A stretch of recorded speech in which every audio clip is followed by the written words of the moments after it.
அவர் குஷ்டரோகி. பின்னாடி வாங்க. உங்க வாயை மூடுங்க, அவரோட காட்ட சுவாசிக்காதீங்க. யார்கிட்டயும் நெருங்கி வர. பரவாயில்ல பரவாயில்ல. நான் சொன்ன கேளுங்க, போகாதீங்க. தயவு செஞ்சு என்னை விட்டு போயிடாதீங்க. போக மாட்டேன். ஆண்டவருக்கு நீங்க விரும்பினா உங்களால என்ன சுத்தமாக்க முடியும். உங்களுக்கு விருப்பம் நான் உங்ககிட்ட சமர்ப்பிக்கிறேன்.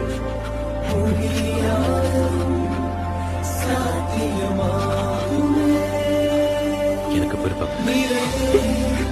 நீ சுத்தமா